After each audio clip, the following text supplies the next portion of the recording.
आज हम लोग इस वीडियो में देखेंगे शिक्षण योजना।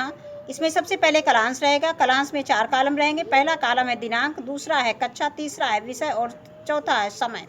कक्षा 3 विषय संस्कृत पीयूषम और चौथा है 35 से 40 मिनट। इसमें पहली हेडिंग रहेगी लर्निंग आउटकम। बच्चे संस्कृत वंदना को सुनकर हाव भाव के साथ सस्वर वाचन करते हैं। इसके बाद दूसरी हेडिंग है प्रकरण सरस्वती वंदना।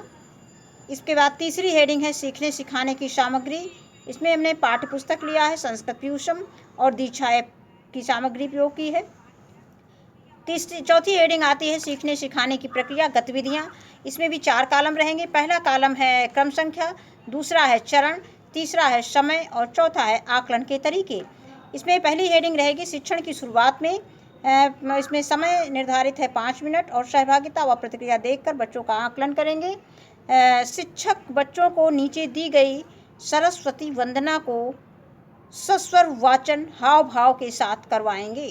तो ये हमने एक सरस्वती वंदना है जो प्रार्थना अक्सर स्कूलों में होती है, वही प्रार्थना हमने बच्चों का वाचन, मतलब इसी प्रार्थना को हमने इसमें दिया है। बच्चों को वाचन करवाएं क्योंकि इस प्रार्थना से बच्चे परिचित होते हैं, ये जानते हैं कि हाँ ये सरस्वती वंदना है। और हमें जैसा कि हमें इसमें यही बच्चों को बताना है कि हम इसके बाद सरस्वती वंदना का ही अध्ययन करने जा रहे हैं। हे शारदे माँ, हे शारदे माँ, अज्ञानता से हमें तार दे माँ। तू स्वर की देवी, ये संगीत तुझसे, हर शब्द तेरा है हर गीत तुझसे। हम हैं अकेले, हम हैं अधूरे, तेरी शरण हम, हमें प्यार दे माँ। हे शारदे माँ, हे शारदे माँ। मुनियों ने समझी, गुनियों ने जानी, वेदों की भाषा, पुराणों की वाणी। हम भी तो समझें, हम भी तो जाने, विद्या का हमको ये अधिकार दे माँ। हे शारदे माँ, हे शारदे माँ। तू श्वेत वर्णी कमल पर विराजे, हाथों में वीणा, मुकुट सिर पे साजे। इसके बाद आगे देखते हैं। मन से हमारे मिटा दे अंधेरे, हमको उजाले का संसार दे माँ। तो ये हम बच्चों को प्रार्थना का वाचन करा देंगे, सस्वर वाचन। इसके बाद हम अगली हेडिंग में आते हैं शिक्षण के मध्य में। इसमें समय निर्धारित है 20 से 25 मिनट। सहभागिता व प्रतिक्रिया देकर बच्चों का आकलन करेंगे। शिक्षक बच्चों को अपनी पाठ्य पुस्तक संस्कृत पीयूषम 3 में पृष्ठ संख्या 8 सरस्वती वंदना नामक पाठ खोलने को कहेंगे।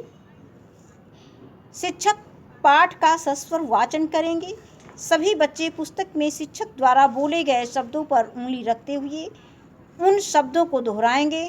अब शिक्षक पाठ के चित्र का अवलोकन कराते हुए पाठ विषय वस्तु के विषय में बच्चों को बताएंगे। इसके बाद शिक्षक बच्चों को पाठ का हिंदी अनुवाद बताएंगे।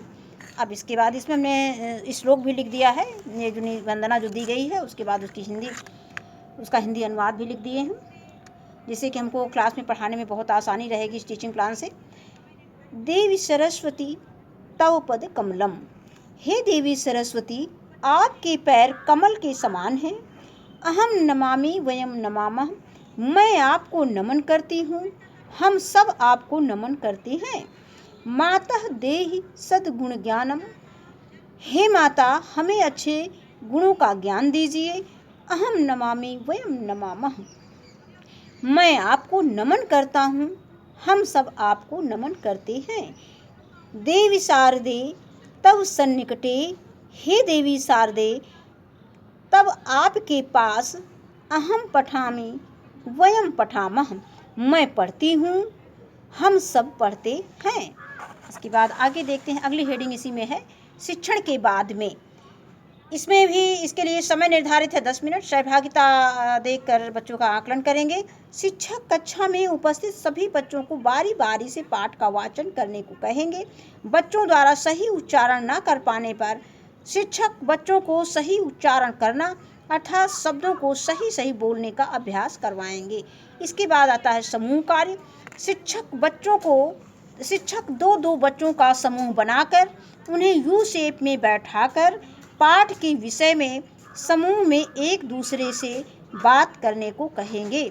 इस बीच शिक्षक कक्षा में घूम घूम कर समूह में आई कठिनाइयों को दूर करेंगे। अगली हेडिंग आती है श्याम पट कार्य। अब इसके बाद इसमें श्याम पट कार्य में हमें कठिन शब्दों का अर्थ लिखना रहेगा। शिक्षक कठिन शब्दों का अर्थ श्याम पट पर लिख कर बच्चों को उसे अपनी कॉपी पर लिखने को कहेंगे या उतारने को कहेंगे। शब्द अर्थ हमने कुछ दे दिया है। तौ मीन होता है तुम्हारा, वयम मीन हम सब, देह मीन दीजिए, सन्निकटे मीन निकट। इसके बाद अगली हेडिंग आती है प्रदत्त कार्य, गृह कार्य और असाइनमेंट।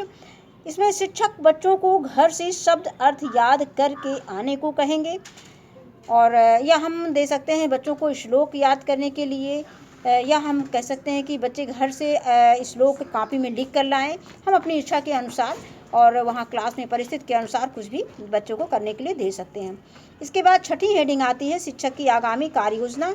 कक्षा शिक्षण के दौरान बच्चों के आकलन व फीडबैक में आई कठिनाइयों को ध्यान में रखकर आगामी कार्य योजना का निर्माण करेंगे।